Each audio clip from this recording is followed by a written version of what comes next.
Hey guys, FallenDice here, and welcome to episode 7 of FallenDice Plays Better Than BuildCraft. And we have finished off our second quarry. And I ended up getting a lot of obsidian out of this one. There was a couple source blocks, one right there, down there in the corner, and another one like right over here. So as it went down, it just kept spreading until the entire thing was underwater. And then it hit quite a bit of lava towards the bottom. So I got stacks and stacks and stacks of obsidian out of this. As we can see, there's also, again, quite a bit of stuff on the sides. If I'm ever in a pinch for resources, I will come back and go for some of the stuff. But for now, what I'll probably just do is I'm just going to move the quarry back and continue going that direction. Maybe someday I'll come up with an idea for something to do in these gaping giant holes. I might just kind of cover them with some sandstone on one level and then put sand on top just to make it look like it's still a desert. But yeah. So, quick little show of the spoils that we got out of this. It was something I had got while I was down looking at it there, so add it to the pile. But yeah, our iron supply is getting pretty substantial. Lots of flint, lots of coal. And then this is where we got our gold. So I got another stack and a half of gold to add to my stack and a half. So I have over 3 stacks of gold now, so I think we're getting pretty good on gold. Another 35 diamonds. Probably start just making diamond armor, as I really don't have a huge use for diamond. A lot more of the lapis. Maybe just start making some more blocks so I can use it for decorative purposes. And then, as I said, that is a lot of obsidian. I don't think I've ever had that much obsidian before, so I may use that to make some kind of bunker for my refinery. It was suggested I should put a failsafe on my refinery and maybe encase it in obsidian. So I think I can successfully do it now. So yeah, code green 17. You may get your wish here. I may encase my refinery before I start the next quarry, and I'm not going to do that right away. I think I probably am pretty good for resources for now, so I want to kind of continue on with some other projects, and maybe when I get a chance I'll come back and set up the next quarry. But it's a pain in the butt. I got to go through and manually take out all these beams over here because those don't go away when you take out the quarry. And I could leave them there, but it kind of takes away my plan of putting the sandstone down and then a layer of sand on top to kind of keep the look of the the desert over the quarry. And yeah, man, I wonder what I could do in such a large space, especially as it starts to expand out. I'm gonna have to think about that. That could definitely make something ridiculously cool down there, or that might make a really good mob trap too, because it'll be a very large space. It'll be dark down there. It's an option. So anyway, my plan for today. And I think that's what we're end up making this as a the title for this is we're going to be in the Nether. And twofold reasons for being in the Nether. Number one, I'll show you my Nether, what's available to me right now. So, and while I do this too, I can also show you there's my original portal. So this is the distance to go from my portal down by my factory to the portal over by my spider spawner in my original house. So I love how condensed the Nether is, makes it easy to travel. What I'll probably end up doing at some point is making another Nether portal to wherever the jungle biome happens to be when I find it, if they make those available to our worlds that are already done. And the same thing, I'm going to eventually have to find a mushroom world, and I'll do the same for that. Yeah, when I find a mushroom, I'll probably make a tunnel going to there as well. This right now is running. It's still a ways out there. I'm going to end up putting a railroad down here to make it quick and easy to get from the portal over to my Nether stronghold. And I might actually instead, I don't know if you guys have seen a couple of different of the big Minecrafters have been showing this in their worlds, and I'll get the name of the person that designed it. but this insanely fast transport, you know, using a boat, pistons, and pressure plates. And I'm talking like it slings you insane distances really quick. Although it's not really that far to get to here. Here's my entrance to my. I think it's a stronghold. If I'm wrong, I'll put an annotation, make a little fun of myself in a yeah. Anyway, so this is the entrance to this stronghold here in the Nether, and it actually happens to be quite a substantial, large one. Actually, pretty ridiculously large, and pretty cool too. You can see over there, as well as having a fairly nice lava lake. So I'm gonna look into seeing what I can do as far as putting in a zombie pigman farm to farm the gold nuggets so that I can get more gold ingots, because I really need a lot more gold. I am hurting for gold as far as some of the plans I want to do, especially with the powered rails. Got some. I don't know if it's just me or if other people that have these mods installed, but I'll be moving around and all of a sudden I'll start moving by myself. Like I don't have control. I mean I do, but it's like I'm in water. Like I'm fighting a water stream, and I just have to hit escape and it you know stops it. But it really is annoying. So like I said, I don't know if anyone else having that problem, if it's just me. But I haven't had it didn't start until after I installed these mods. Not that that's ever going to stop me from using these mods. But it definitely is annoying. Holy cow, look how far that goes. That is... Just take those out just so you can kind of get a view of this. This thing is ridiculous. I think that might actually be a separate stronghold over there. And probably maybe the biggest lava lake I've seen. Doc M did this insane project on his LP where he went out and using explosives and stuff, he cleared out a giant lava lake to build his spawner. Wow. I can't tell if anything's above those, but what I may end up doing, I may just use that as a nether brick farm, take out all that.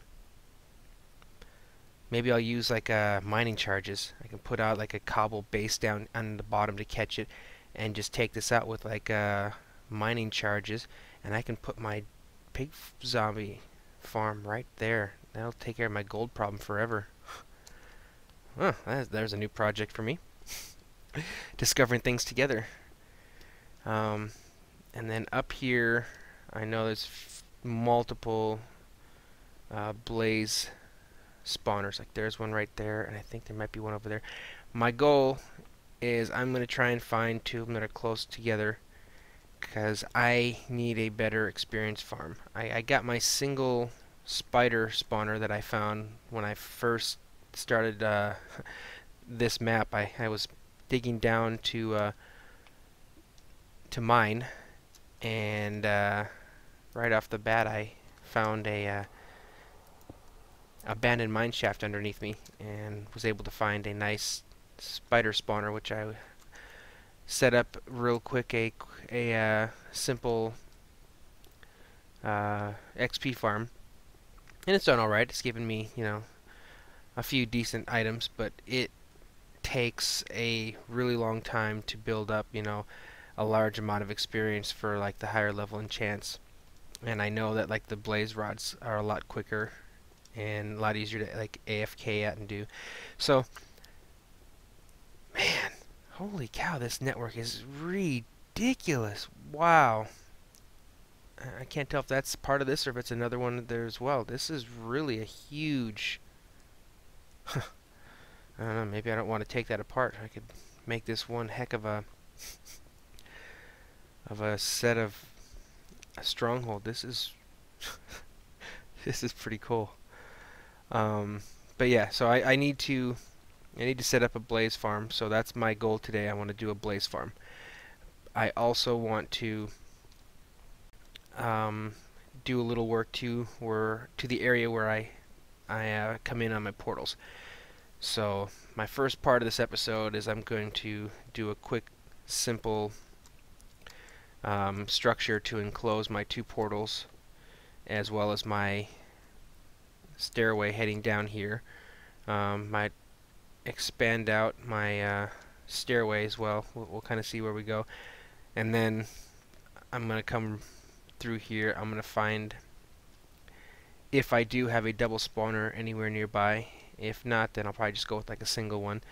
I won't do like record myself making this, because number one, it's not my design. This design is from Etho. So if, what I'll do is I'll put two links. I'll put a link to Etho making it, and I'll also put a link to maybe when I built the one in my original LP, if you want to kind of watch how I did it as well. Again, Ethos Lab, this is a show or channel is called, does a much more expansive description of it.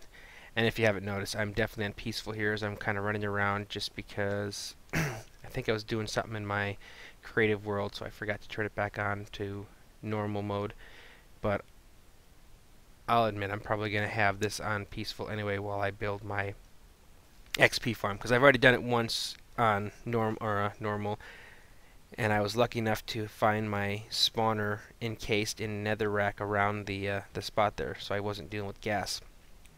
From the looks of this, I don't have that luxury this time. This is all out in the open, so I'm going to have to completely do this in the open. And yeah, I definitely am going to do that initial part. Maybe I'll encase this in whatever I plan on, surrounding it. Maybe I just get some more nether brick as I farm it from over, maybe from over there. I'll find a spot to farm nether brick. I think I'll be able to hold off on doing that one out there, just in case I want to expand over to that.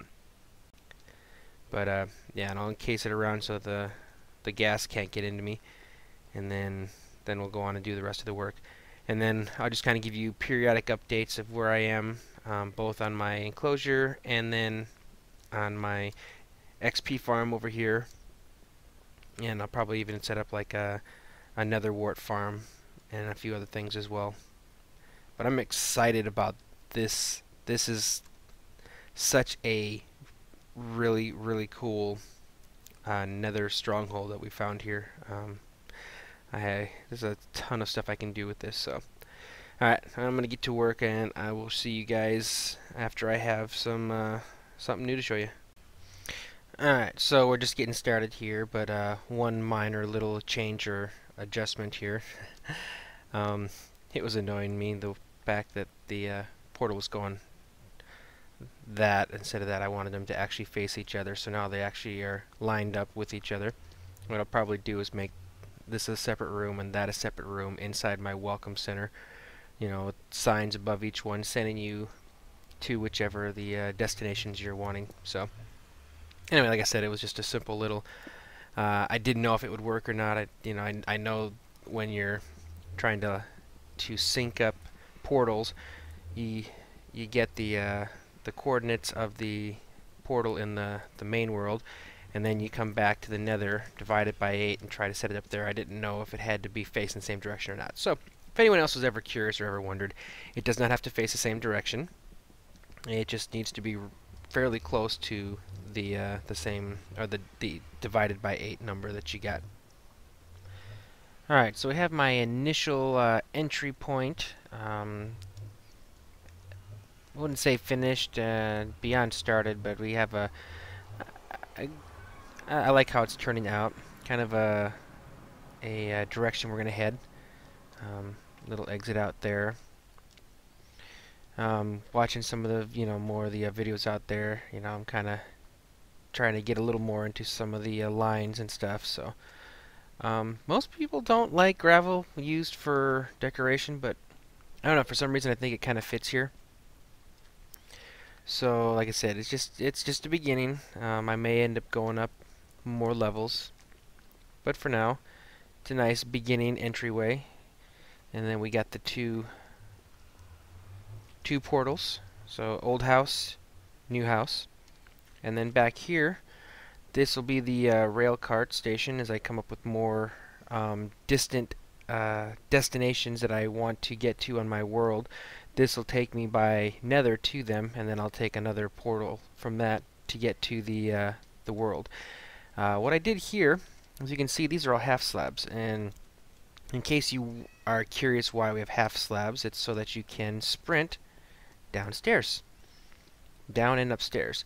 If you put in stairs, it will actually stop you from sprinting, and if I ever lose my card or I'm actually just running for whatever reason, I have to walk up the stairs, or partially run. I can actually sprint up the stairs. So there we are. That we got like I said, the beginnings of this.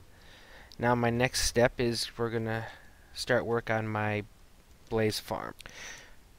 Well, I did a lot of searching through all the nether strongholds I have, and I was unable to find anything where they were too close enough to really connect. And by connect, I just mean that where I would be in range of both of them, so they would both be spawning.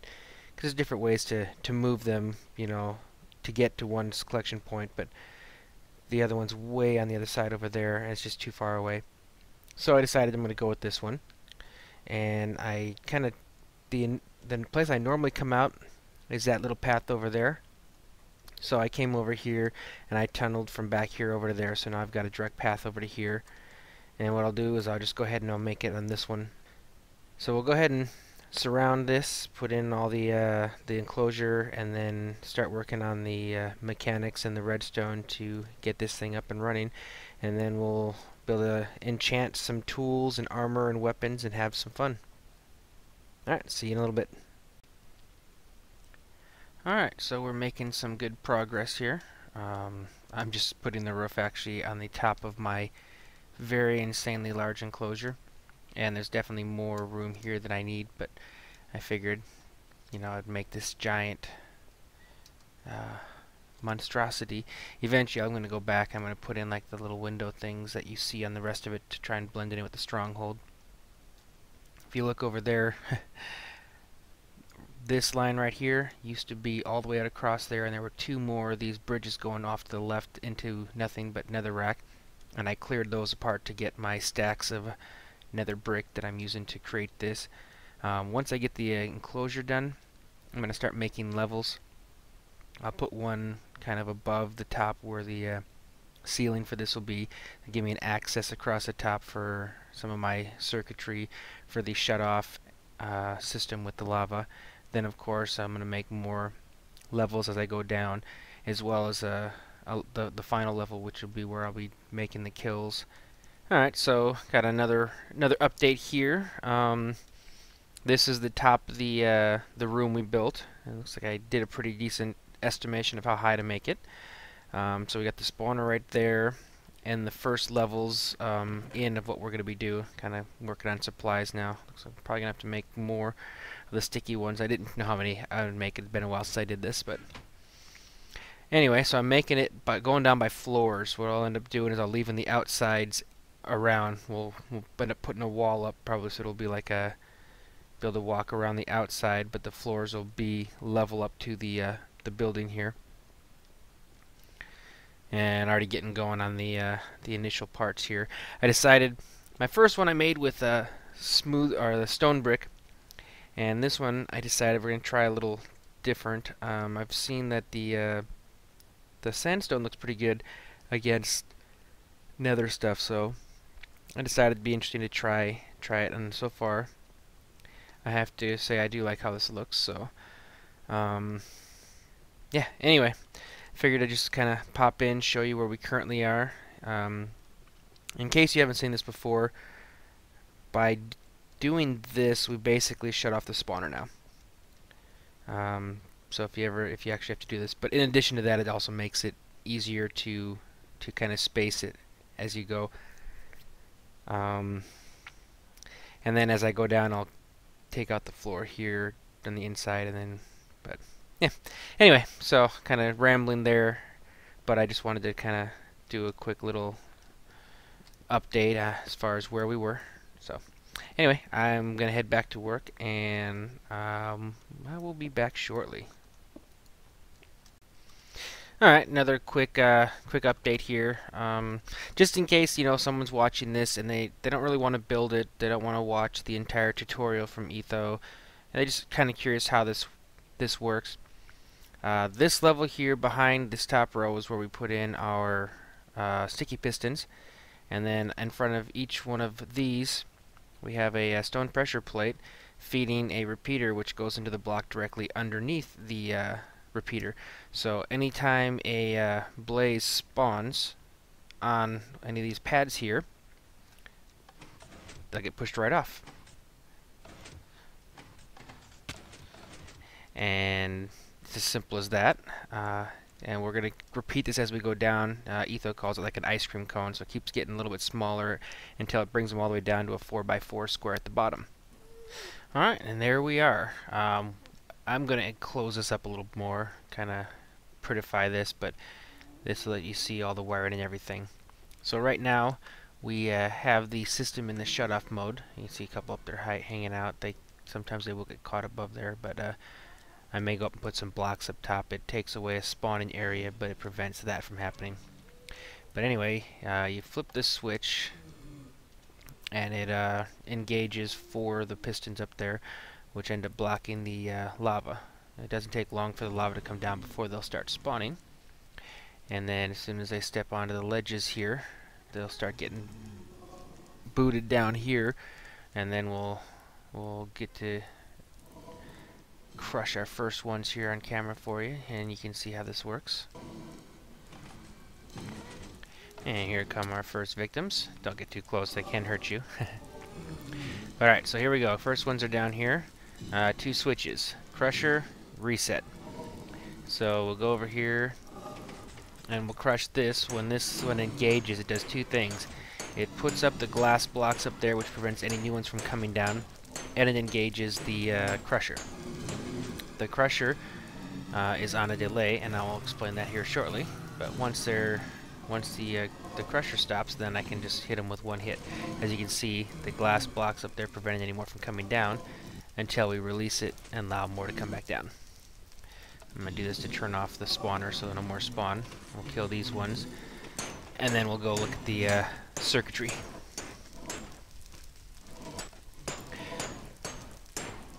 Normally what I'll do on these is I'll sit back AFK for a while, let them build up, and I'll use the Splash Potions of Harm level 2, and that would just one shot and it'll take them all up.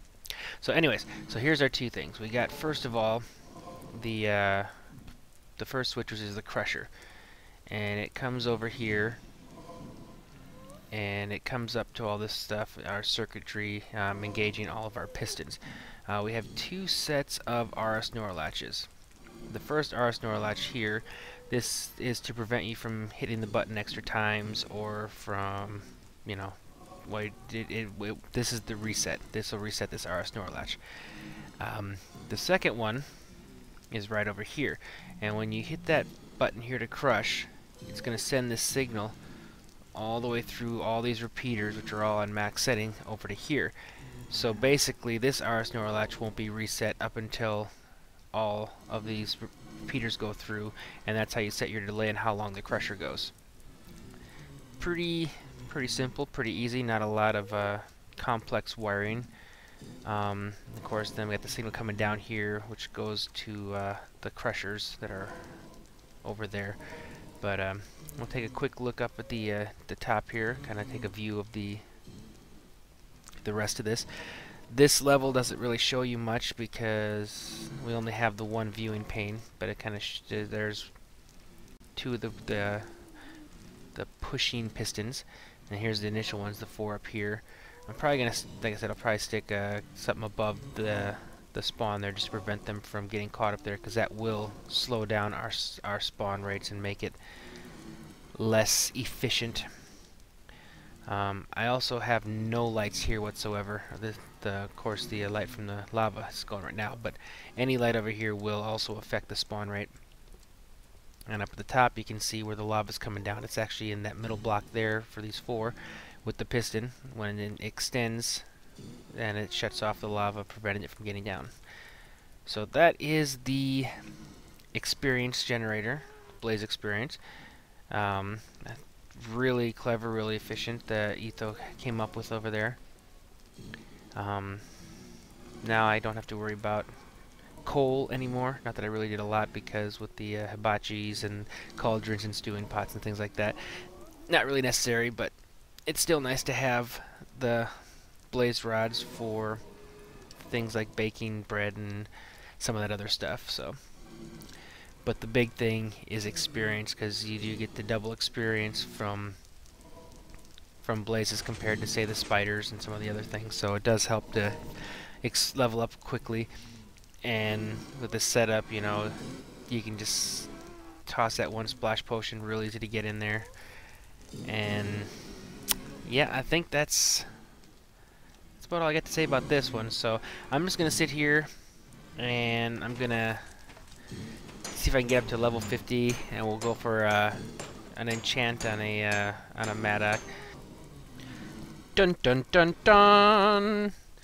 So here we are, back at my XP farm, and I realized that just sitting here waiting for stuff to spawn was kind of silly, so I should probably do a little decorating. So we kind of prettified up the old blaze farm a little bit, put in a convenient enchanting room right off the side.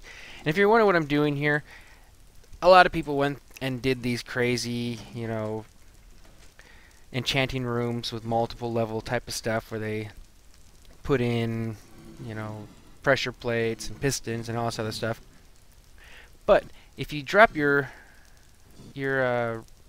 enchanting table down one level, you take out half of the room automatically, and that just leaves you with the top half. And with Better Than Wolves, you know, you already have half of the ability on that middle line. So if you go to the bottom one, it should automatically put me right about, there you go, in that little 15 or 13 area. 27 being the highest that I can get at this level, which is about a half. Go up to the top. Of course, we got our 50, 25, and then you get your randoms up at 34. And if I want something even lower, then I can always put a couple torches on some of the bookshelves. Now, why would you ask, would I want to have anything less than a 50? And that's simple. Some of the enchants out there have a much higher chance of getting them at lower levels. Things like your Feather Fall for your boots, and Silk Touch for your picks and your shovels, and some of those things. So once I find out exactly what range I want, then I can use the setup to get where I want. But this is the very first enchant in this new enchanting room from experience gain from my new Blaze experience farm. So I thought I should celebrate the occasion by, of course, making it a level 50. We'll put it on a Maddock. Hopefully I can get a really nice one here. We'll set it in here, and dun dun dun dun. What did we get? What did we get? What did we get? Well, a very fast pick just got faster. And of course it'll go away even quicker. I'm afraid to even touch things with that, man. I'll probably click on it and it'll hit this. Anyway, so it's fast. But luckily I have this, and in probably about 45 minutes I can have 50 experience again. Like I said before, we got the instant damage 2, splash potion of harming.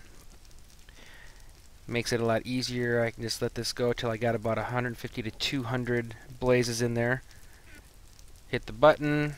Gotta be ready for it, because of course even with the delay reduced, some of them still start to die. So as soon as I see the first one kind of fall over, pop the potion, and instantly they all die. So I'll probably, you know what, I will. I'm going to get up another large group of them, and we'll start recording, and I'll let you see how much fun this is. Alright, so we're up to about 90 of these, and I'm about to lose the ability to read the screen to tell me how many I have. So I guess we'll go ahead and call this enough for now. We'll kill the stats. Add more. This is how many blaze rods I've already got. This makes coal unnecessary. It really is so nice. So anyways, go back up here. Got a lot. So take your finger, or take the box off of the potion so we don't accidentally use it. Hit the crusher.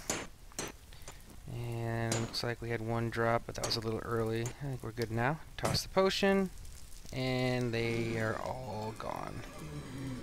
Now we go up and collect the goodies. It looks like one somehow managed to survive. We were at level 1. And that quick little 90 blazes, and we're up to level 21 already. So, as I said, nice and quick. Alright, it's enchanting time again.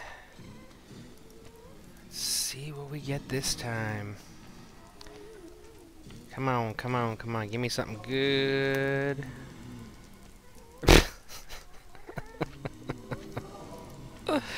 Wow, a Matic that goes even faster.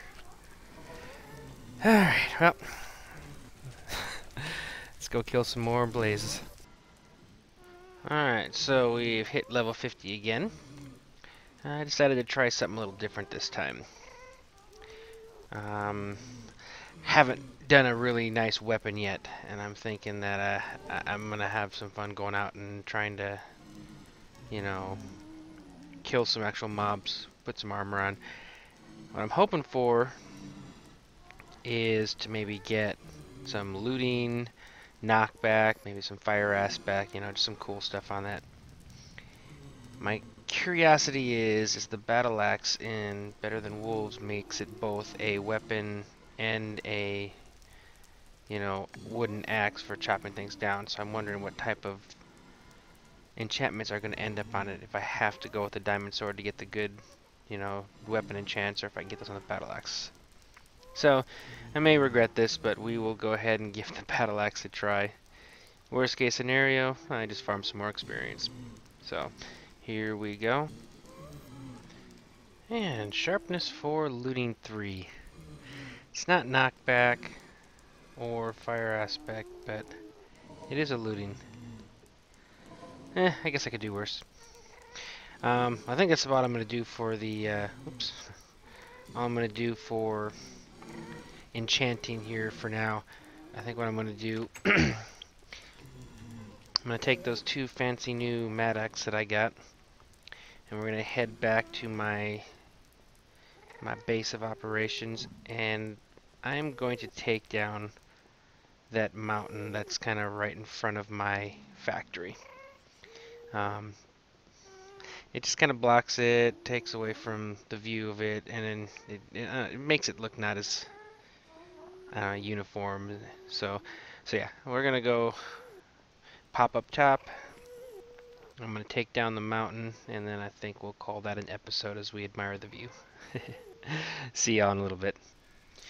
Okay, well, before we head back up, I decided to try out my my new sword on the pigmen, and this, while it'll take some actual fighting, it may solve my gold issue. Whoa. That was interesting. Legs spike like crazy there. Oh, I got a ghast here though. So yeah, I've gotten so far, like there. There's another 2. What do they call these? The gold nuggets. Yep. So I think I'm gonna walk around and kill these for a little while, because this is turning out to be an interesting solution to my gold problem.